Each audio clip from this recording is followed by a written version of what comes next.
Y entramos en el tema a continuación del mundo del cine. Tenemos una tertulia en esta casa, aquí en Radio Realejo, en el programa de Magazine, y la verdad que uno siempre pues echa la vista atrás y empieza a recordar un montón de cosas, de cómo eran antes a lo mejor pues todo este mundillo en los cines, en nuestros pueblos, al aire libre, cuando muchas veces se proyectaba, y la verdad que a veces nos encontramos con esa vuelta al pasado, con muchas cosas que descubrimos a través de nuestros contertulios, habituales directores de cine y músicos que siempre están con nosotros durante todo el año en nuestra programación. Pues hoy vamos a recordar un montón de cosas con los amigos. Basni Ramos, un saludo, Basni, ¿qué tal estás? ¿Qué tal? Muy buena. Pues vamos, encantado como siempre de estar por aquí. Echar la vista hoy hacia detrás. Me imagino que Abel Hernández, que es más veterano en esto que nosotros, pues tendrá un montón de cosas. Hola Abel, saludos, ¿qué tal? Saludos a todos. Sí, señor. Y Javier Marrero, que ya está con nosotros, él es músico, pero de esto sabe un montón, ¿eh? Y a veces la parte musical se hacía hasta en vivo y en directo por allí, por los lugares donde se proyectaban las películas. Hola, Javier. Hola, encantado de estar aquí. Yo no sé tanto como Abel y Basni, yo me quedo en tercera fila.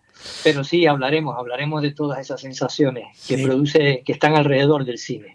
Bueno, y hoy no ha podido estar con nosotros Josep Vilageliun, director de cine, que ustedes suelen trabajar mucho y tienen muchos cortos, mucha información también, pero bueno, con Josep lo tendremos en otro próximo programa y seguro que él nos tendrá preparado pues más información y más anécdotas. Un abrazo también para el compañero Josep Vilageliun. Pues Abel, siempre cuando teníamos en nuestros pueblos, que en casi todos había un cine, que muchos de ellos se perdieron, otros pues esos locales se rehabilitaron para otras cosas. Hoy en día prácticamente todo queda en el recuerdo. Muy poquitas salas se mantienen en pie, por no decir casi ninguna por nuestros pueblos, y luego pues hay otros multicines que sí han llegado a ocupar pues otros rincones, ¿no?, de nuestra isla de Tenerife. ¿Qué recuerdos tienes tú de aquellos momentos cuando tú ibas de chico menudo, por decirlo de alguna manera? Sí, bueno, yo ante todo decir que alrededor del cine y alrededor del cine en sí mismo como edificio, en cierta manera era un lugar de ensueño, un lugar donde te ibas a refugiar, un lugar donde ibas con la novia, un lugar donde te encontrabas muchos amigos que en los descansos y al principio siempre la vas con ellos. Entonces, el mundo del cine de esa época es bastante interesante. Una anécdota, el otro día conmemoramos el Cine Cimisay, que ya está cerrado, que se ha convertido en auténtica locura, y entonces pues hice un documental sobre la esencia del Cine Cimisay hasta que se cerró, ¿no? Entonces, una cantidad de gente, organizamos unos actos y una cantidad de gente que asistió tremenda. Y eso que no lo publicitamos, pero cuando la gente vio que el Cimisay estaba abierto, empezaban a entrar, con mucho riesgo, por cierta manera. Aquello no estaba dado de alta como cine, pero nosotros precavidamente decíamos, no, vamos a colocar 200 sillas y el foro termina aquí con las 200 sillas. Y así hablamos de este proyecto que tengo del Olimpia. Yo hablo del norte, o sea que yo hablo del puerto, de la Orotava y bastantes cosas más. Pero no cabe duda, en síntesis, que alrededor porque hoy la sala Teobaldo Pover, del cine, la sala Teobaldo Pover, un mundo. ¿Me escucha? Nada más que un poquitito, nada más que de orientación, que la sala Teobaldo Pover, como decía yo al principio, en la villa de la Orotava fue también un cine, pero luego se repescó y hoy camino ya de ser un auditorio, como digo yo, 100% arreglado para cualquier evento de gran magnitud. Y otros se perdieron de cine. Yo te estaba escuchando ahora, el Olimpia, por ejemplo, desapareció. Luego el otro cine... El Teatro Atlante también también desapareció. Luego si nos vamos para la Isla Baja, por La Vera también, por un montón de rincones, y luego ahora Basni nos hablará y Javier de la otra parte de la isla. La verdad que quedan en el recuerdo esos nombres, de cuando éramos más pequeños, más jóvenes. Sí. A ver. No, sí, bastante. Le paso a Barney para hacer síntesis que podamos hablar todos. Sí, el caso mío es una cosa, o sea, yo tampoco tengo tantos años como para ir a cines que sí que me hablan en su momento, como por ejemplo, bueno, el que podría también hablar sería Josep, ¿no? Que también, bueno, que también Josep también llegó sobre el 70 y algo, o sea, que tampoco es que nos llevemos mucho tiempo aquí en Tenerife. Javier sí seguramente sabrá mucho, pero bueno, yo por ejemplo no recuerdo de oídas, no fui, pero sí de oídas, el Cine Rex, el Baudet, o sea, esos cines que estaban en Santa Cruz, porque antes, que claro, el tema de las multisalas no existía. Era una sala para una película y se proyectaba esa película y punto. Y no tenías unos multicines. Yo recuerdo cuando llegó el multicines Oscar, que eran 4 salas, aquello fue como un bombazo. Era como, guay, madre, puedes elegir entre 4 películas, ¿no?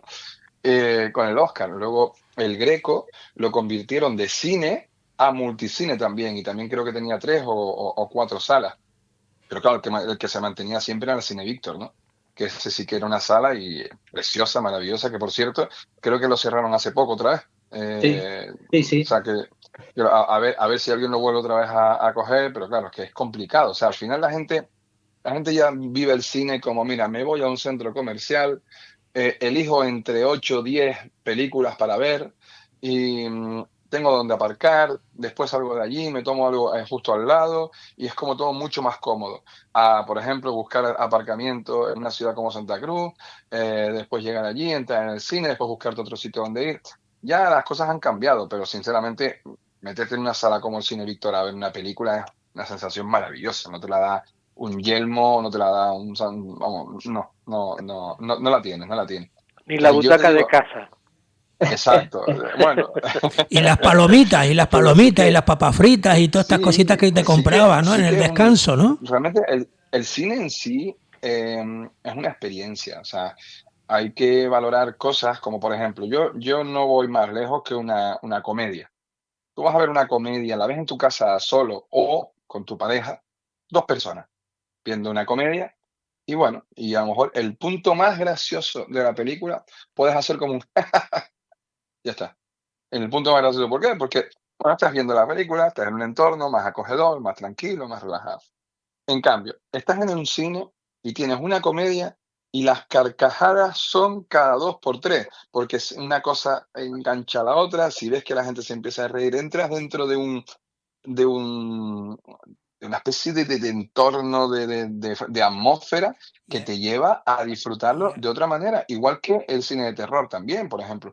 Tú vas a ver una película de miedo y la puedes ver en tu casa y sí, te asusta, te mantiene en tensión, pero cuando la ves en el cine se multiplica porque que te metes mucho más. La pantalla es más grande y hace que tu visión, o sea, tú estás en tu casa, por ejemplo, sentado delante de tu televisión y la televisión ocupa una parte de tu ángulo de visión que no es muy grande. O sea, es una parte, Y que a bueno, veces salvo que no te tengas das un cuenta pantallón en tu de casa. detalles que pasan en el cine por ser pantalla grande y lo observas con Claro, mejor porque calidad. es que en un cine tú te sientas y puedes ocupar pues el 75% de tu visión solamente en la pantalla. Entonces eso hace que el cerebro te obligue a meterte dentro de la pantalla como si tú formases parte de esa historia. Totalmente diferente a verlo en casa, que a lo mejor no tienes esa conexión tan grande con lo que estás viendo y en algún momento pues puedes mirar para un lado y ves tu reloj o ves no sé quién, o alguien pasa por el pasillo, o oyes un ruido fuera, o lo que sea. Entonces, claro, por eso las salas de cine tienen esa acústica, tienen esos tonos oscuros, porque lo que se intenta con el cine es que tú te metas dentro de la película y la vivas como tal. Entonces, claro, las cosas se multiplican, las sensaciones se multiplican, las risas, el miedo, la tensión, la acción. Bueno, ha habido momentos en el cine de una secuencia a lo mejor larga de acción que han pasado un montón de cosas y cuando acaba, escucharse en toda la sala. Como que estábamos todos aguantando La, casi la respiración. Eso en la casa tensión, ¿no? La no es tensión. tan fácil de conseguir y esas sensaciones no las consigues tan fácil en la tele. yo, por ejemplo, me enfado mucho cuando veo que la gente dice, no, bueno, la sala tiene 22 filas. Pues dice, no, pónmela en la última, en la 22. Yo, pero ¿cómo vas a ir al cine a sentarte en la fila 22, que vas a ver la pantalla del cine como si fuera la tele de tu casa más pequeño? Porque es que estás muy lejos de la pantalla. Lo normal, a mí me gusta sentarme pues en la fila, en las de adelante, casi, en las 7, las 8, para tener la pantalla, pues oye, que me ocupe todo el ángulo de visión posible y poder conseguir una experiencia. Por eso creo que la gente debería de volver otra vez a entrar en los cines y vivir las experiencias de cualquier película. Hay películas que tú las ves en casa que te dicen, bueno, están bien, pero las ves en el cine y se multiplican por 20 y te parecen mucho mejor que verlas en casa. La 11, Basni, yo prefiero la 11, la fila 11. Pero ¿Y Salvo, por qué la fila salvo yo 11? con 12 años, perdona, Javi, con 12 años, ignorante, estábamos en Madrid y no se nos ocurrió otra cosa sino ir a ver La Conquista del Oeste en Cinerama. Y nos sentamos en la primera fila. Entonces, Qué va, imagínate, era un continuo izquierda-derecha que al final dice, muchachos, vamos para atrás porque si no... Pero es que Te encima, marea, ¿no? lo Te guay de marea. La Conquista del Oeste es que está grabado, el formato Cinerama, Sí. era una locura, porque te cogía y era para que tú tuvieses un ángulo de visión de casi 180 grados. Entonces se grababa con 3 cámaras. Sí, O sea, tú grababas la película con 3 cámaras, una para el ángulo izquierdo, otro para el frente y otro para el ángulo derecho. Y cuando lo proyectabas, se proyectaba en una pantalla semicircular, en un arco, en el que tú miraras donde miraras, estabas rodeado de la película. Por eso la película, cuando tú la ves en la tele, yo he visto La Conquista del Oeste en la tele, no se puede ver en la tele porque es súper rara. Ves los cortes en la pantalla, ves que los planos son, claro, no puedes mover la cámara, todos son planos fijos. Es una cosa súper rara. Y claro, ver eso hay que verlo en el medio, hay que verlo en el medio. No, adelante ni pero, atrás. Barney, le además, quitamos la palabra a Javier. Yo se la quité, Sí, perdona, verdad, Javier. es verdad. no, para nada. No, que digo yo que todo eso era posible y es posible gracias al trabajo de, entre otros, de los proyeccionistas, ¿no? Cuya evolución también es interesante comentar, ¿no? El oficio de proyeccionista se ha ido transformando desde el encargado de colocar un rollo detrás de otro de 35 milímetros, formato tradicional de 35 milímetros, a lo que es el proyeccionista digital, ¿no? Yo creo que sería interesante comentar un poco cómo ha sido la evolución de esta figura, que pues ha sido uno de los actores, digamos, de la proyección cinematográfica importante y siempre anónimo, ¿no? Salvo cuando la cinta se cortaba, que todo el mundo miraba para atrás, ¿no? Pero es interesante ver un poco cómo ha evolucionado esta figura, ¿no? Cómo hemos pasado del proyeccionista clásico que tenía que montar eso, los rollos de película, y tenía que estar atento cuando acababa uno para montar el siguiente, y que el proyector estuviera a la temperatura adecuada para que no se quemara la película, etcétera, etcétera. A los cambios de formato, ¿no? De widescreen o el cinemascope, ¿no? Como eso también transformó el papel del acto, del mismo proceso de proyección, ¿no? Del cine, ¿no? De manera que llegamos a la fase actual del proyeccionista digital, ¿no? En donde el proyeccionista lo que recibe es pues, un pendrive que inserta en un ordenador, y que a partir de ahí la cosa funciona de otra manera. Todo esto es una trastienda, ¿no? del acto cinematográfico, junto a lo que decía Basni y Abel antes, ¿no? que pues da una emoción especial al hecho, al acto de ver cine en una sala de cine, ¿no? Claro, todo esto no existe en casa. En casa no tenemos proyeccionistas, no tenemos proyectores, no tenemos todo esto, ¿no? Y es otra visión otra manera totalmente distinta de ver cine. Así que lo que tiene el cine no es solamente lo que la película, que es lo fundamental, ¿no? Obviamente, ¿no? Sino todo un aparato de gente, todo un conjunto de personas que hacen posible que la proyección del cine reúna las condiciones. Apagar y encender las luces, la figura del, comentábamos antes, ¿no? La figura ya desaparecida también del acomodador, ¿no? Que nos llevaba al asiento con una linterna y que nos llamaba la atención cuando estábamos armando ruido en alguna zona. Todos estos elementos forman parte de la historia del cine, forman parte del acto de visualizar una película, ¿no?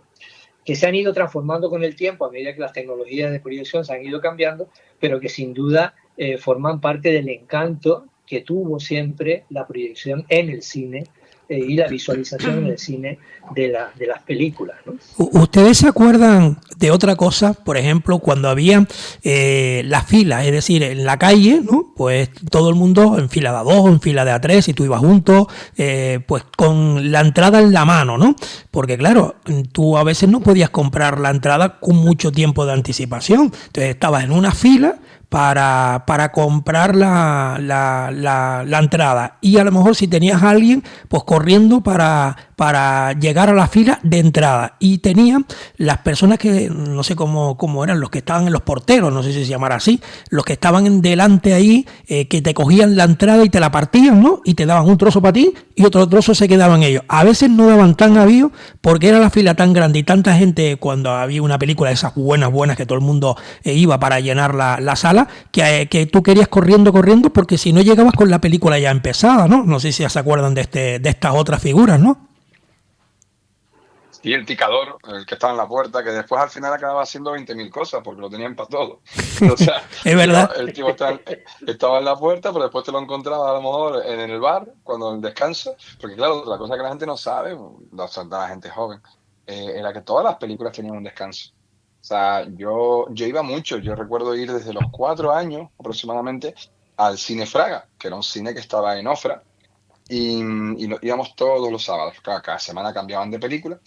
Y siempre íbamos a ver la película que tocase. No era realmente es que, ay, voy a ver esta película al cine. No. Voy al cine a ver lo que tengan y ya veré qué es lo que pasa. Y claro, nos juntábamos todos los primos y tal y íbamos ahí al Cine Fraga. Claro, tú estabas en la taquilla, comprabas la taquilla, comprabas la entrada y cuando ibas a entrar, pues estaba el señor allí en la puerta que te rompía la entrada y tú entrabas. Te sentabas allí y nada, bien, ibas viendo la película. Cuando empezaba, es lo que decía Javier, el acomodador, que claro, que con una linternita te decía, no, entre aquí, porque encima las butacas no estaban numeradas. Entonces él se encargaba de saber qué sitios estaban libres para llevarte allí. Claro. O sea, y por eso iluminaba con la linterna, pues diciendo, allí hay un sitio libre, pum, apuntaba y se venga, allí. Y Claro, qué rabia que tú ibas con alguien y te tenían que separar porque no había sitio. 2 para allá, exacto, 3 para acá. Sí. Si no, es que hay uno allí y otro aquí. Pues venga, porque no estaban numeradas. Y bien, o sea, vamos a ver. Y al final, después llega un momento en la película en la que paraban la película, se paraba. Y era un descanso. Pero independientemente de la duración de la película. O sea, es verdad que hay películas que ya te las ponen ya con una cosa que se llama intermission. Ya te vienen ya en plan de, oye, esto va aquí, como por ejemplo Lawrence de Arabia. O sea, hay grandes películas. Clones de Arabia, por ejemplo, tenía una obertura y un intermission. O sea, antes de empezar la película, tú te puedes pegar oyendo una suite de la banda sonora 5 minutos. Cuando acaba la suite, solamente con una imagen en la pantalla que pone obertura. Nada más. Y oyes la música y obertura. Cuando acababa, empieza la película y en la mitad aparece una cosa que se llamaba intermission, o sea, un descanso, porque eran películas muy largas. Entonces, en plan el descanso va aquí, te lo marcaban ellos, va aquí. Te mantenían la música y tú salías, ibas al baño, ibas a comprar los famosos cortes. Nosotros íbamos a comprar los famosos cortes que eran los helados con galletas y tal y cual. Y nada, pues salías y claro, cuando salías, aquella persona que te había roto la entrada estaba en la barra vendiéndote las chocolatinas, los cortes y tal, porque claro, salía todo el mundo de golpe a comprar y tenías 5 minutos, no tenías más. Salías, comprabas, volvías otra vez a entrar y ya estabas con lo que te habías comprado pues para la segunda mitad de la película. Nosotros, en homenaje a eso, queríamos que Apocalipsis Vudú tuviese un descanso. O sea, queríamos que en todas las proyecciones de cine Apocalipsis Vudú tuviese un descanso de 5 minutos. Para que, bueno, entre mi hermano y José me echaron la idea para atrás porque dijeron, a ver, que si no les está gustando la película y le pones un descanso, aprovechan y se mandan a mudar y no ven al final. Es verdad, es verdad. Y se los pones en bandeja. Se los pones en bandeja. Y es como, bueno, pues es verdad, vamos a no arriesgarnos por si acaso. Pero sí, o sea, las películas antes tenían un descanso y era lo que se llamaba, ¿no? El corte, ¿no? Yo me acuerdo que salía, me compraba un Mars y entraba, ya tenía... tal. Es una cosa que la verdad es que se ha perdido, pero creo que tampoco está mal que se haya perdido, porque si al final cortas en ese momento y haces un punto y seguido o un punto y aparte, al final no te quedas con esa sensación general de la película, sino como que ha habido un corte en medio y para retomar otra vez, el meterte otra vez en la película te cuesta otra vez un poco, ¿no? Y me estoy Pero bueno, son acordando, cosas que habían. me estoy acordando que no sé si a ustedes también a lo mejor les habrá pasado, que mucha gente tenía los niños pequeñitos y no tenían con quién dejarlos, se arriesgaban con el niño y de repente soltaba un llanto al niño y claro, ya fastidiaba la película, prácticamente la gente, ¿y por qué vinieron? Y tal. Y en el Chimisay, en el Puerto de la Cruz, no sé si Abel se acuerda, era un poquito, no adelantado a sus tiempos, pero crearon una especie de guardería durante la película. Y entonces podían los niños... Peri, exactamente, sí. Los niños se quedaban allí con una profesora, en fin, no sé, con una persona allí que fuera de lo que era el recinto, por decirlo de alguna forma, de donde estaban las butacas y demás, pues podían ellos tranquilamente disfrutar los padres de la película y ellos tranquilamente jugando con la persona monitora que estaba por allí. Y eso fue una guardería de cine.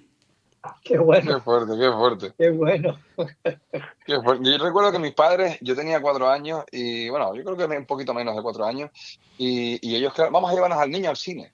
Claro, es que lo que decía antes, era tan curiosa la expectativa que tú no ibas a ver una película, ibas al cine. Que ese es el tema, o sea, tú ibas al cine y a ver lo que ponían. No es en plan de, oye, quiero ver esta película que la ponen en el cine. No, o sea, voy al cine. Y como era solamente una película, pues a ver qué ponen. Y claro, me llevaron a mí, fueron a comprar la entrada y le dijo el de la taquilla, y dice, no, esta para el niño no es. Dice, ¿cómo? No, que va, esta película no es para el niño. Y era Holocausto Caníbal. O sea, era como, imagínate, meterme a ver Holocausto Caníbal con 3 años, ahora mismo probablemente o estaría en la cárcel yo, personalmente, seguramente, Claro. por canibalismo o algo.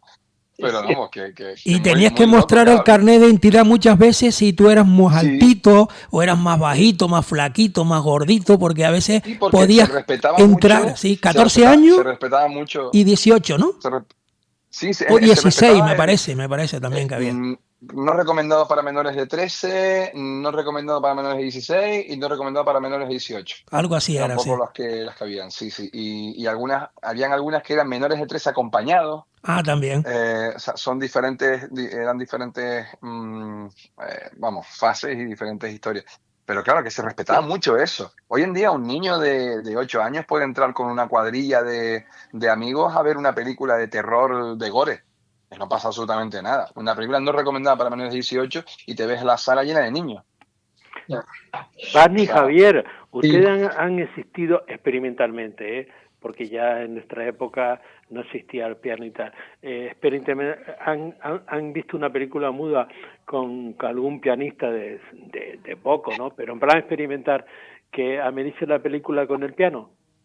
En el Yaiza Borges recuerdo que se hizo alguna proyección precisamente del Ladrón de Guantes Blancos, con música en directo, ¿no?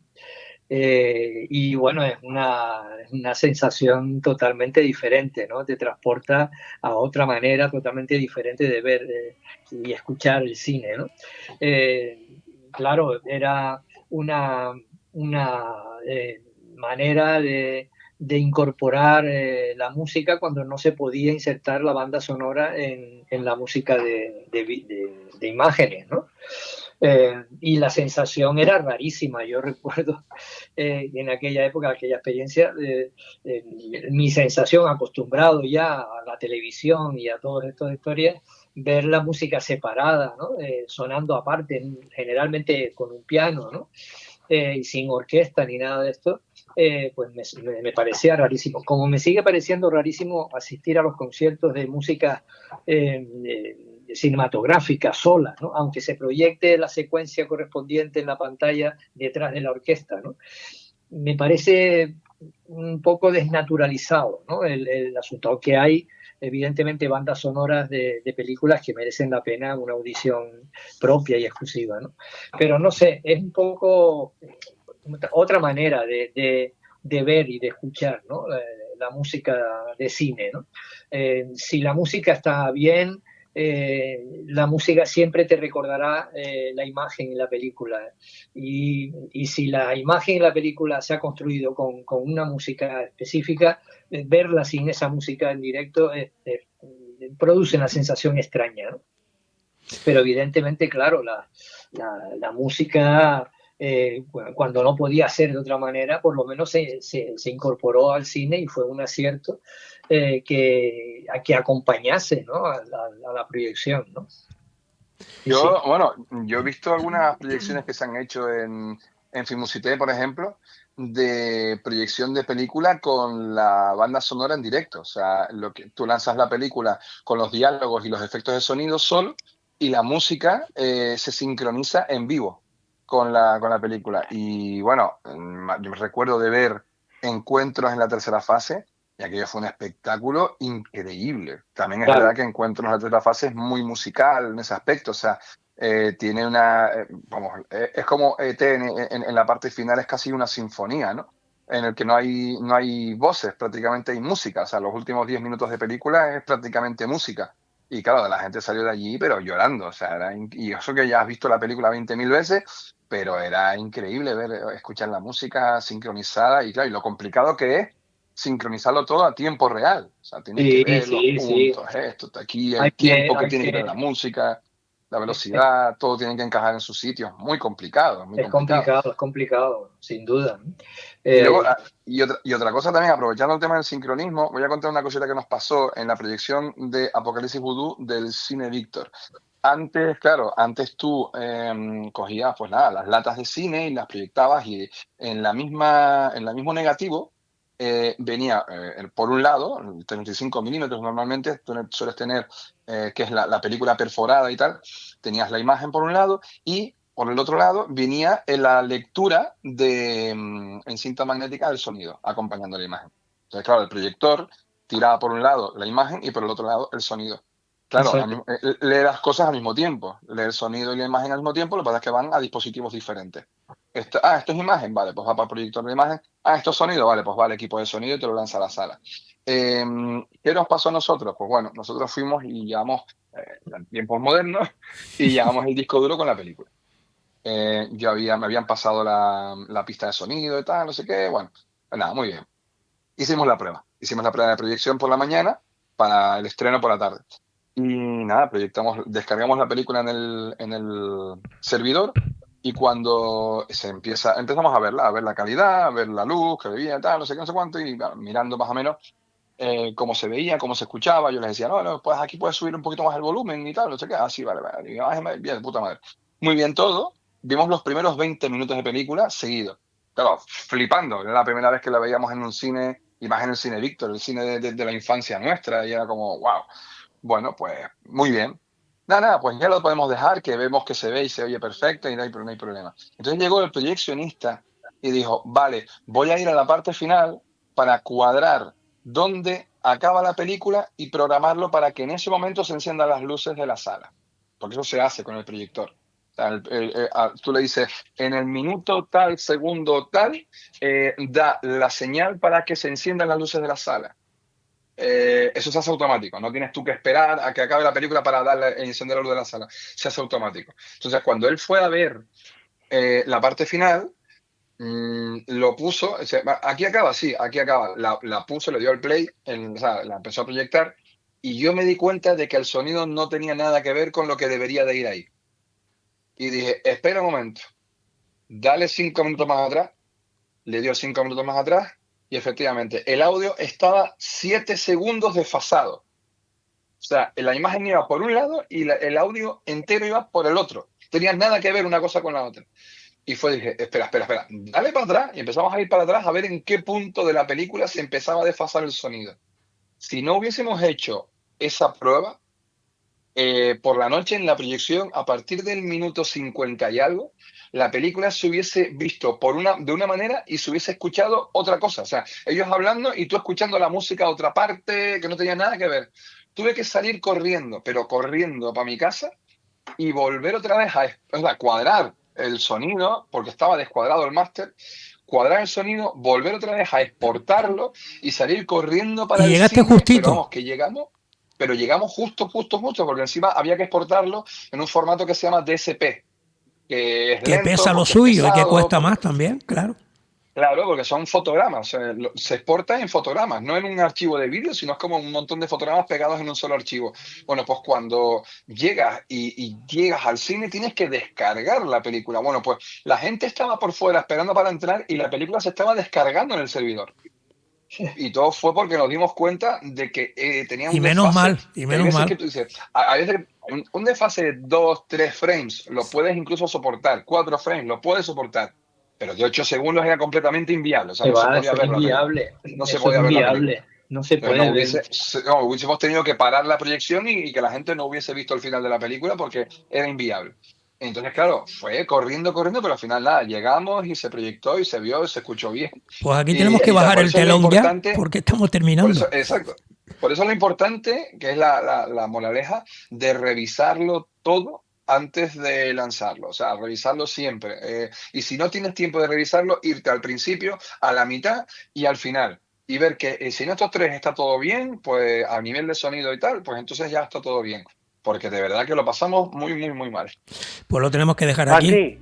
Barney, ¿te ha pasado que si tienes dos cámaras grabando y uno lo grabas a 30 imágenes por segundo y el otro a 25, vas a tener un desfase tremendo entre la imagen y el audio? Oye, yo quisiera decir 4 apuntes de síntesis nada más, ¿no? La primera, que cuando hemos hecho el guión de este documental sobre el Olimpia, lo habíamos dejado en perspectiva. La primera, desde el punto de vista de quién era el cine, y el otro, el punto de vista cómo la gente se refugiaba en el cine para alejarse un poco de su vida cotidiana.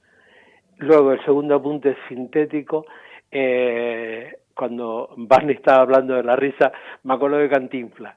El tercer apunte, donde la gente se cabreaba porque eran ganstas gadas y hablaba y la gente riéndose y el que estaba lo decía, coño, cállense porque no oigo qué es lo que dice. Era un constante jajaja, jajaja. El tercer apunte, estaba viendo El Exorcista del 73 y mi hija que era pequeñita, se salió porque se disparataba. Y entonces, en un momento determinado, perdió la fila de donde estábamos sentados y tocó a una señora le tocó en el hombro. Y aquello, bueno, se tuvieron que encender las luces. Porque el grito que pegó la señora, viendo El Exorcista, el miedo, y alguien le toca en el hombro izquierdo, es claro, lo peor que puede haber. Sí, o sea, sí, ¿qué tal? Sí. Y luego, un apunte muy moderno, que es que todavía existen proyeccionistas.